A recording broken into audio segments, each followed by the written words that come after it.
In the summer of 1943, the German frontline pilots had a nickname for the new Soviet planes they kept spotting near the Dnieper. Rote Schwänze, red tails.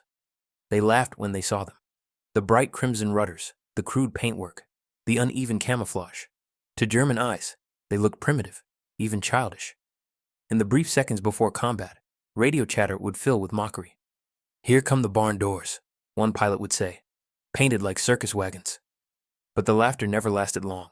The red tails were getting bolder, flying in tight, heavy groups, ignoring German attacks, pressing straight into the flak and tracer fire. They didn't fight like the nimble Yakovlevs or the desperate Lavochkins. They flew low, slow, and deliberate, as if hunting something on the ground rather than dueling in the sky. By late August, reconnaissance reports confirmed what few had believed possible. The Red Air Force was concentrating entire squadrons of Il-2 Sturmovix, each armed with new underwing pods of unguided rockets.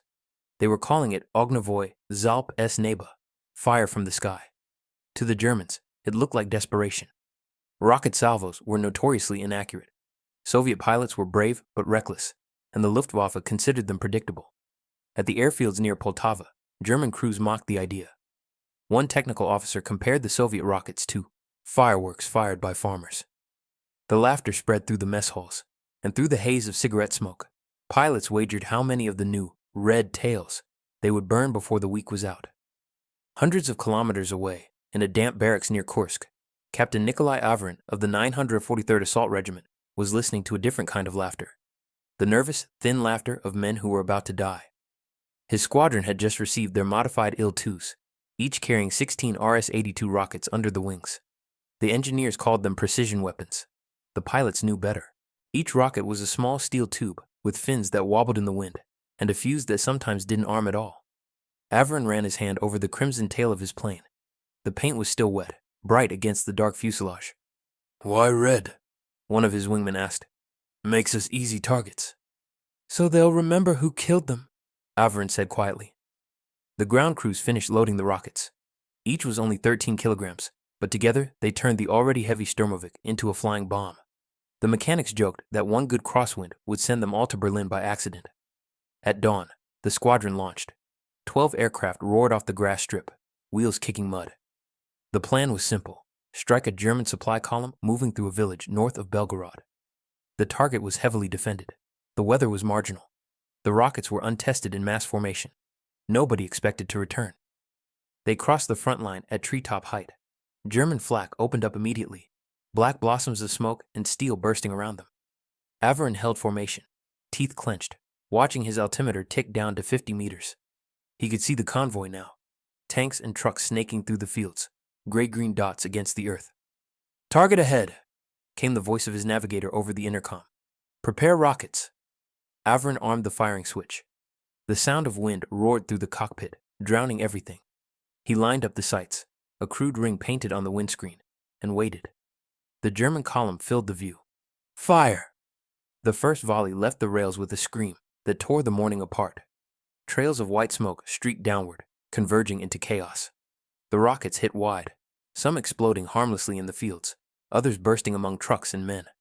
One rocket struck a fuel tanker dead center, and the world below became fire. The shockwave slapped the aircraft as Averin pulled up, rockets still firing in random rhythm. Behind him, the air filled with thunder.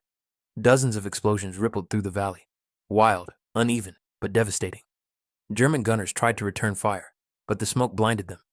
In less than a minute, the convoy was gone, replaced by a churning wall of black flame. Averin's squadron lost 3 planes that morning, 1 to flak, 2 to mechanical failure. But when the survivors landed, even the hardened ground crew stared in silence. The film from the gun cameras told the story: burning tanks, shattered bridges, soldiers scattering like ants. That night, the Luftwaffe's radio intercepts captured something odd. German field units reported mass rocket attack by armored aircraft, describing devastation far beyond what conventional bombing could do. The laughter at Poltava stopped. The Germans had mocked the red tails, but by the time the fires went out north of Belgorod, they understood that something new had appeared in the skies over the Eastern Front. Something clumsy, terrifying, and impossible to ignore. Averin wrote one line in his logbook that evening: "The rockets fly like drunks, but even drunks can burn a village." In the weeks to come, he would learn how to make them hit sober. In the winter of 1943, Moscow was gray and hungry. Snow clung to the roofs of the aircraft plants along the Yaoza River, and the smell of machine oil hung in the air like fog.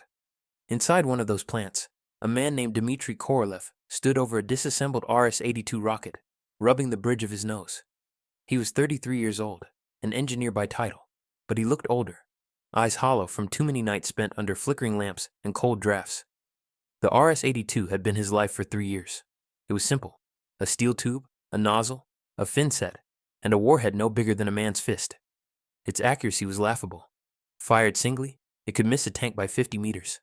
Fired in salvos, it could hit everything but what you aimed at. And yet, it had one thing that nothing else did: volume. Korolev had watched the Germans dominate the air with their precision. Tight formations, disciplined pilots, engineering perfection. The Soviets could not match that. What they could do, he realized, was overwhelm it. A single Sturmovik with guns could kill a tank. A squadron of Sturmoviks with rockets could erase a battalion. His proposal was met with skepticism when he first brought it to the Air Force Command. "Aerial rockets? They cannot hit a house from a kilometer," one general said. "Why waste aircraft on fireworks?" Korolev didn't argue. He simply laid a stack of reconnaissance photos on the table. The pictures showed German columns, rail junctions, and fuel depots spread across the front. Targets too soft for bombs, too mobile for artillery. "Gentlemen," he said, "we do not need precision. We need panic." The plan that followed was audacious. They would take the Il-2, the flying tank of the Red Air Force, and turn it into a launcher for massed rocket fire. 16 RS-82s per plane, fired in pairs or full salvos. A squadron of 12 aircraft could put nearly 200 rockets into the air in a single pass. If accuracy was impossible, saturation would make up for it. The first prototypes rolled out of the plant that February. The engineers painted the tails red, both as a mark of the new unit and as a signal to ground troops. Do not stand behind. The exhaust from 16 rockets could strip bark from trees. Test flights at Ivanovo Airfield were chaotic.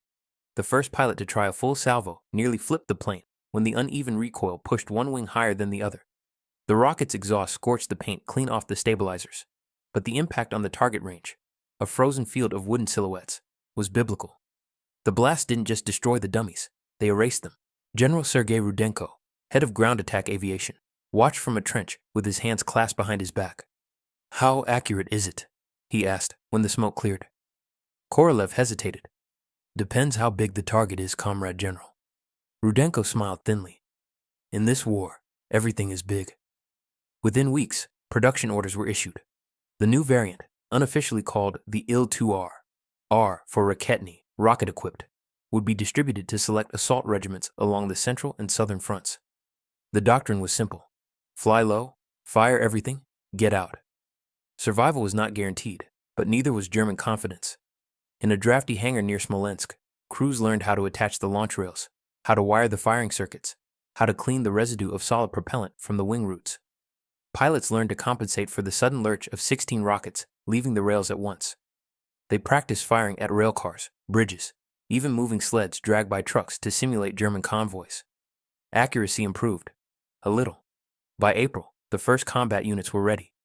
They were a strange breed, part aviators, part artillerymen. Their mission: to turn the sky itself into a weapon. Captain Nikolai Avrin's regiment received their new aircraft in May. The mechanics had stenciled slogans on the fuselages in white paint, from Kursk to Berlin, and chalked small rockets beside each one for luck.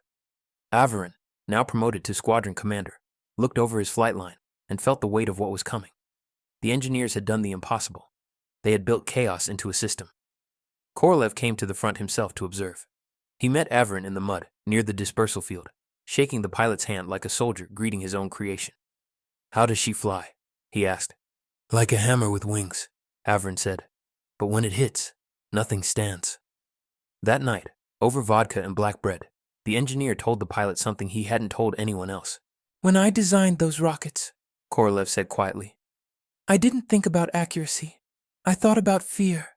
The Germans think in straight lines, in equations. But fear doesn't follow lines. It spreads. One rocket misses, the next lands close. And soon, the enemy doesn't care where they fall. He just wants them to stop." Avrin raised his glass. "Then, let's make them afraid." The first operational mission was scheduled for June 8th, against a railway junction near Gomel. 48 aircraft, each carrying 16 rockets, 768 in total. It would be the largest rocket attack from the air in history. As the briefing ended, one of the younger pilots asked, half joking, "Comrade Captain, what if we miss everything?" Avron smiled. "Then we'll try again tomorrow. The Germans can't move faster than our rockets." Outside, the night was still. The red tails gleamed under the lanterns, wet with dew and promise. In a few hours, they would rise into the dawn, and the engineer's gamble would be tested in fire. Dawn broke over the marshes of Gomel with a dull red glow, as if the horizon itself had been set alight before the battle even began. In the field outside the forward airstrip, 48 Il-2s stood in 2 rows, exhaust steaming in the cold morning air. Their tails gleamed crimson. Mechanics moved like ghosts between them, checking fuel lines, wiring rocket leads, tightening bolts with numb fingers. The smell of alcohol, oil, and raw cordite clung to everything. Captain Nikolai Avron climbed into his cockpit and looked down the line of aircraft. From above, it looked like an artillery battery waiting for a signal that would come not from a gun, but from the sky. Each plane carried 16 RS-82 rockets under its wings, small black cylinders that seemed absurdly fragile against the bulk of the armored fuselage. But Avron knew what they could do when multiplied. The target was a railway junction 12 kilometers behind the German lines, a spiderweb of tracks feeding reinforcements to the southern front. Reconnaissance photos showed fuel wagons, tanks on flat cars, and rows of infantry trucks waiting to move. The Luftwaffe had been driven west for the moment. Flak guns were the only threat. It was a perfect test. "Red 1 to all units," Avron said into his throat mic. "Engine start." The field came alive with sound, the slow, pulsing cough of the Mikulin engines turning into a roar that shook the ground. One by one, the aircraft rolled forward, propellers biting at the mist. At 0540, the first pair lifted off, heavy and reluctant, followed by the next and the next, until the sky was filled with red tails climbing into a pale sunrise. From altitude, the world looked deceptively peaceful.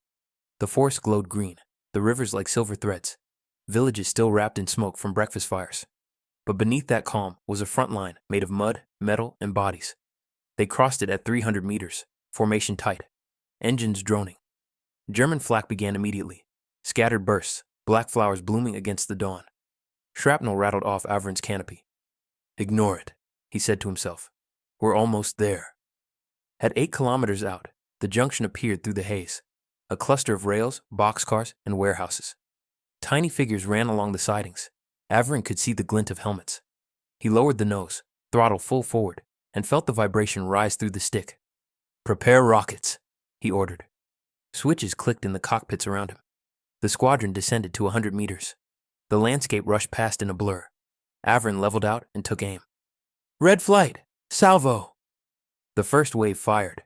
16 rockets left each plane in pairs, streaking away like glowing needles, white trails crossing and twisting in the air. For a heartbeat, the sky was silent, and then the earth below exploded. The railway yard vanished into flame. Fuel wagons erupted one after another, shockwaves rippling through the formation. Trucks flew into the air like toys. The roar of the rockets was unlike anything anyone had heard before, a chorus of shrieking thunder that drowned even the engines. Avron pulled up, smoke pouring beneath him. "All groups, second pass," he shouted.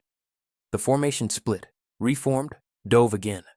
More rockets screamed down, hitting warehouses, gun positions, and the remains of the tracks. Below, the Germans were in chaos. Anti-aircraft crews fired blindly through the smoke. The explosions had shredded communications. A train loaded with ammunition tried to pull out of the junction, only for a rocket to hit the engine. The resulting blast flattened an entire block of buildings. By the time the last Il-2 pulled away, the junction no longer existed. It was a cratered wasteland, rail lines twisted like ribbons, wagons burning in rows. On the flight back, silence filled the radios. The pilots were exhausted, ears ringing, faces black with soot. One after another, the aircraft touched down at the muddy airfield. Mechanics ran out, counting them. 48 took off. 43 returned. 5 missing. For a mission of that scale, it was almost a miracle. When Avron climbed down from his cockpit, Korolev was waiting at the edge of the field, notebook in hand. "Did it work?" the engineer asked. Avron just nodded. "It worked." The camera footage confirmed what they'd seen. Dozens of impacts, entire convoys erased, shockwaves visible in the film grain. The analysts later estimated that 700 rockets had been fired in less than 2 minutes. That evening, the officers gathered in the mess hall. still smelling of smoke. Korolev stood at the front and wrote on the blackboard, "Probability of hit per rocket, 2%. He drew a line beneath it. But probability of survival for Germans in target area, 0. Laughter broke out, grim but real. They had found the formula that mattered. Word of the raid spread fast. Soviet newspapers didn't mention it, but the frontline rumor mill did. Pilots began calling the new formations organs of Stalin, echoing the terrifying nickname for the Katyusha rocket launchers. The name fit.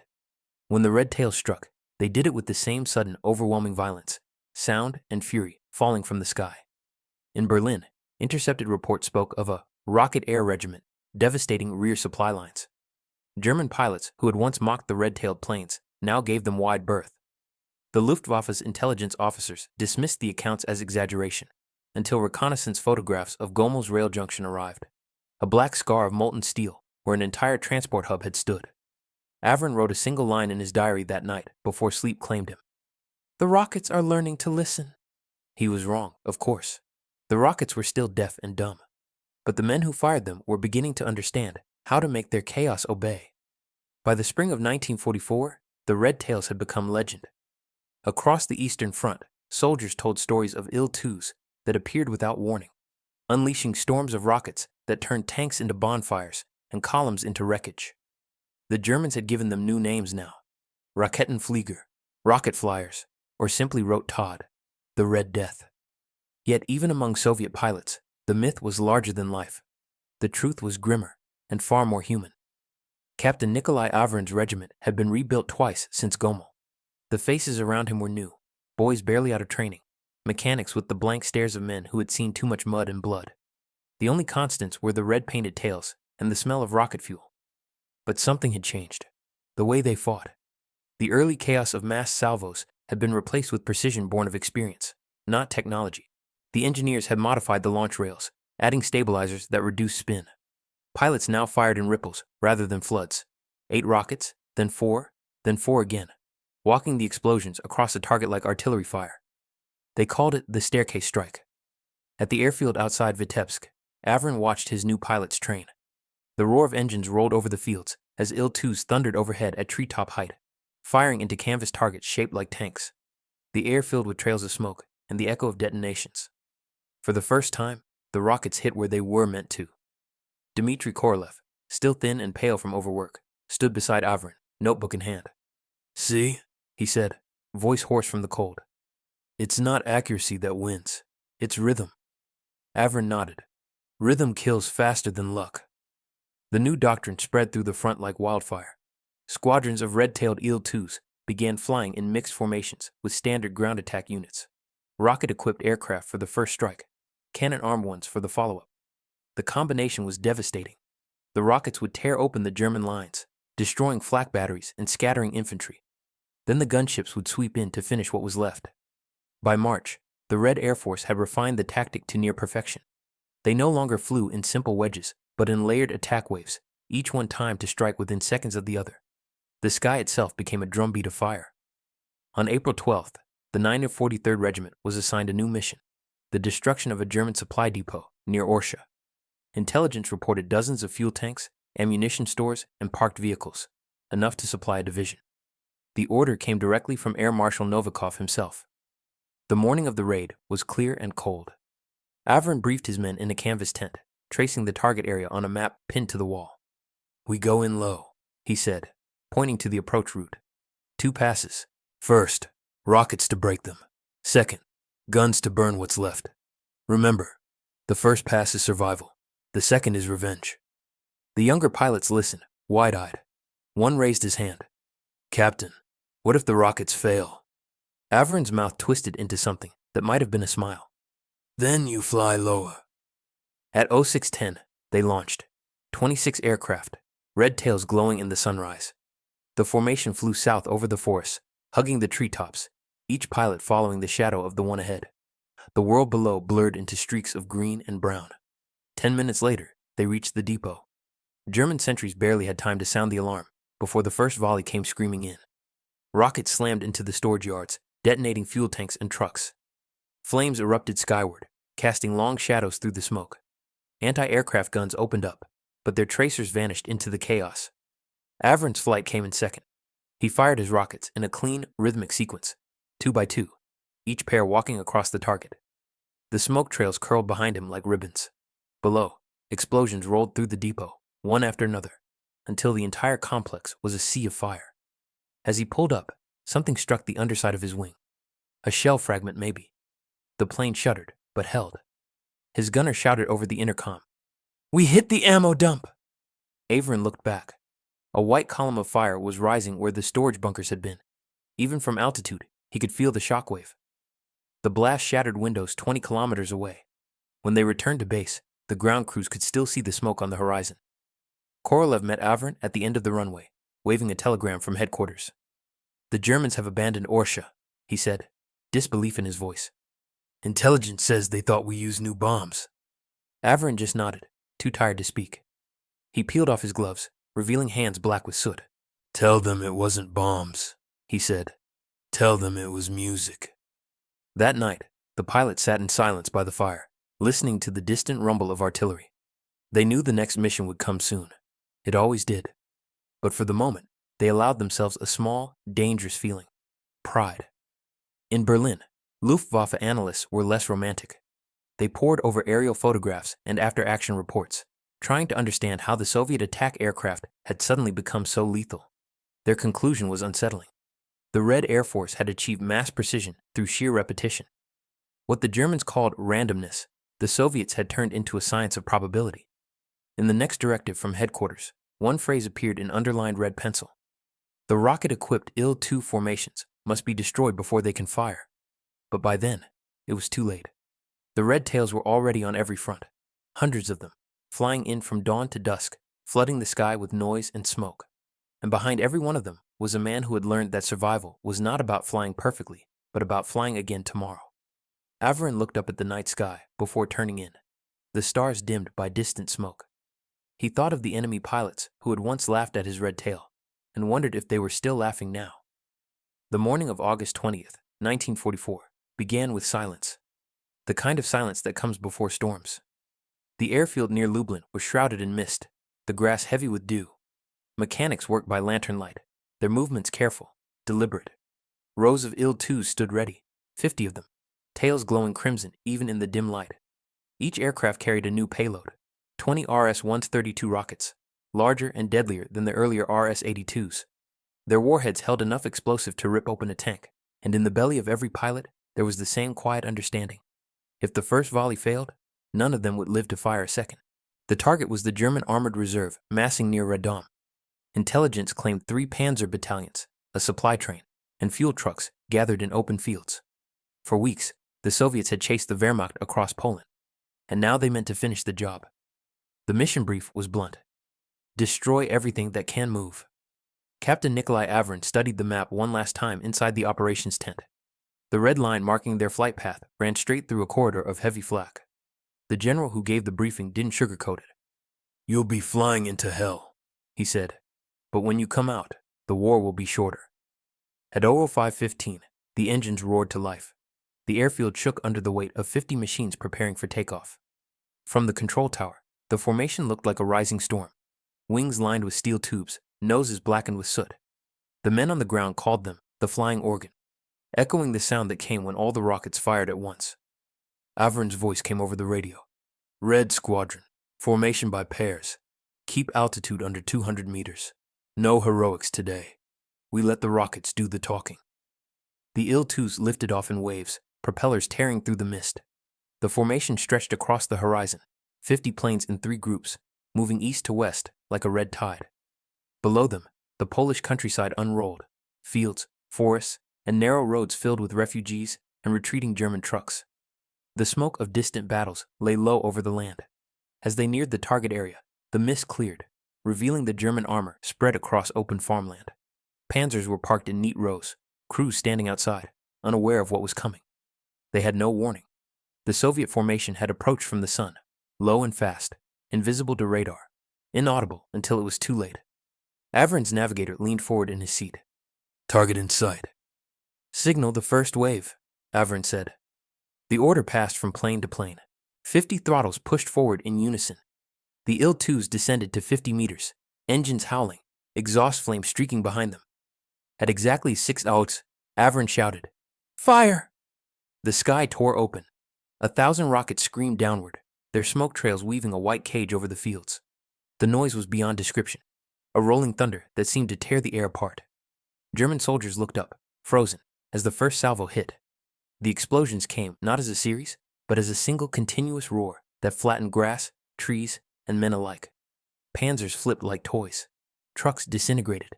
Ammunition wagons vanished in fireballs that sent shards of steel spinning into the air. Within seconds, the entire valley was burning, not in patches, but in one unbroken sheet of flame. Averin's gunner shouted over the intercom, "They're running! The tanks are moving!" Then we go again. The second wave dove in, firing the remaining rockets at the edges of the burning field, where German armor tried to retreat. The new RS-132s punched through armor plating like paper. In under 3 minutes, more than 1,000 rockets had been fired. The noise subsided only to reveal the crackle of burning fuel and the muffled thud of secondary explosions. When the last Il-2 pulled away, the landscape below looked unreal, a vast, churning furnace of smoke and orange light. Whole companies of tanks had disappeared beneath the firestorm. Even from 2,000 meters up, the heat seared through the cockpit glass.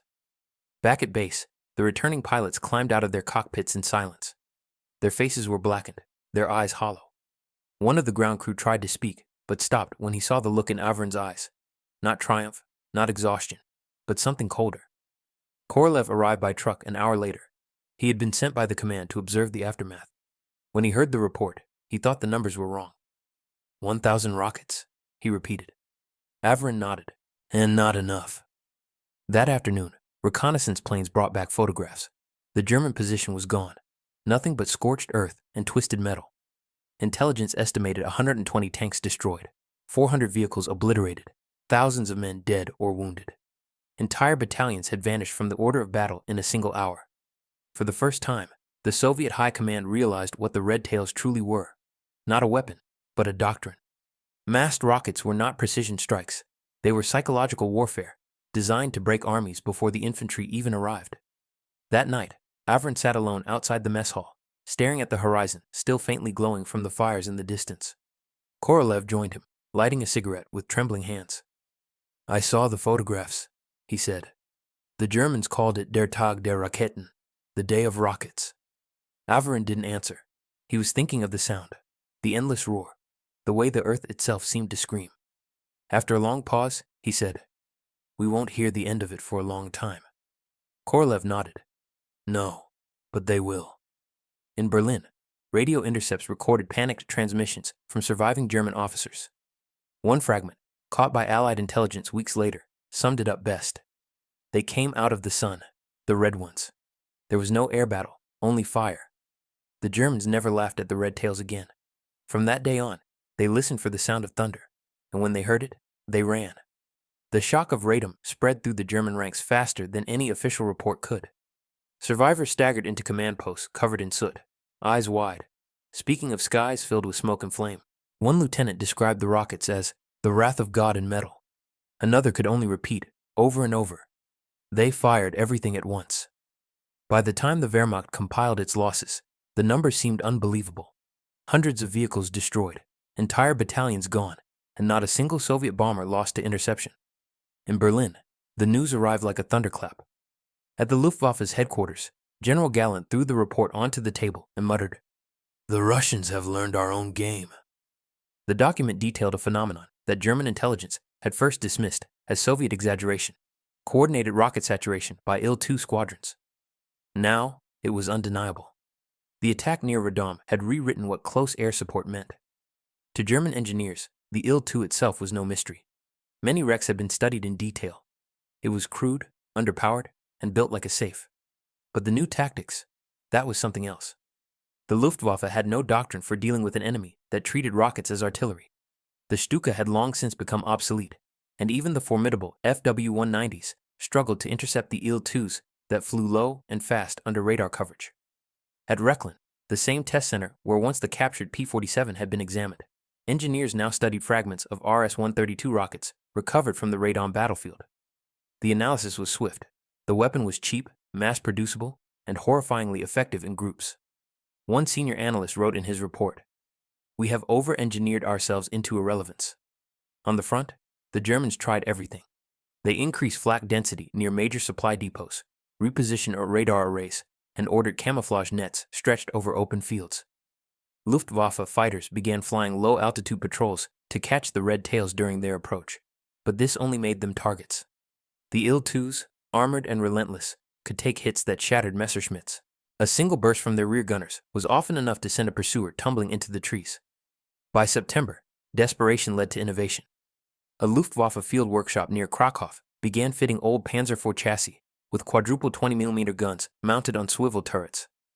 The crews called them Flak Panzer Mobilwagen, the furniture vans, and rolled them out to guard key positions. They helped, for a while, but every defense line they built was simply erased when the red tails came again, firing from such low altitude that the flak shells couldn't even arm before hitting the ground. Meanwhile, the Soviet side was changing too. The victory at Radom had given the Air Force command confidence, but also caution. They knew that surprise was a weapon that worked only once. Korolev, the gaunt engineer who had started it all, was now attached to a forward aviation staff unit. He spent his days traveling between airfields, inspecting wrecks, and refining launch systems. Each improvement was small: new ignition circuits, better propellant mixture, sturdier rails, but together they made the Il-2R deadlier with every month. Averin's squadron had become famous, even within the Red Air Force. Newspapers at the front mentioned the Stormbringers of the Red Tails, though never by name. The men received medals, but no rest. They were sent further west, toward the Vistula, where the Germans were massing again. In October, the weather turned foul. Endless rain, mud that swallowed boots and wheels. Flights were canceled for days at a time. The pilots drank, played cards, and waited. Some grew restless. Others simply stared at the gray sky, waiting for the next order. One evening, Korolev visited the flight tent, dripping water from his coat. Averin poured him a cup of black tea that smelled faintly of gasoline. "You look worse than the airplanes," he said. Korolev smiled thinly. "The airplanes don't dream," he said. "I do." He pulled from his satchel a new design sketch: longer rockets, thicker fins, improved stability. "The next generation," he said quietly. "We can make them twice as accurate." Averin stared at the page, tracing the lines with his finger. "How many can we fire?" "As many as we can carry," Korolev replied. "But it's not just about power. It's about rhythm, remember? 1,000 rockets were noise. Now we make music." Outside, the wind howled through the tents, carrying the distant rumble of artillery. The war had shifted westward, but its weight remained the same. By the time winter came, both sides had adapted. The Germans had learned to scatter their convoys, to move only at night, to camouflage tanks under forest canopies. But the Soviets adapted faster. They began coordinating rocket strikes with artillery barrages, synchronizing the explosions so that German troops never knew whether death was coming from above or ahead. The day the Red Tails returned to the front near the Vistula, the Germans were ready, or so they thought. Observation posts spotted them early, 50 dots on the horizon, skimming the treetops.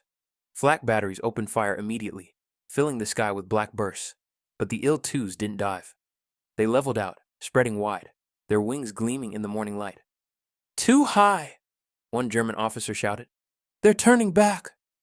He was wrong. The Soviets had fired from distance this time, coordinated volleys from 3 kilometers out. The rockets arced silently, descending in perfect timing. When they struck, the earth erupted in fire. The adaptation was complete. The Red Tails no longer needed to fly through flak to deliver destruction. They could let physics do the work. Their rockets were finally weapons of precision. Crude, ugly precision, but enough to finish what had begun a year earlier in the fields of Gomel. That night, Averin stood by his aircraft, watching the flames on the horizon fade into the dark. The men around him were laughing quietly, relieved. But Averin felt only exhaustion. "They're learning to hide," he said. Korolev joined him, staring west. "Then we'll learn to see in the dark." The war was changing shape, but one truth remained. When the sky filled with red tails and smoke trails, no amount of laughter or camouflage could save what lay beneath.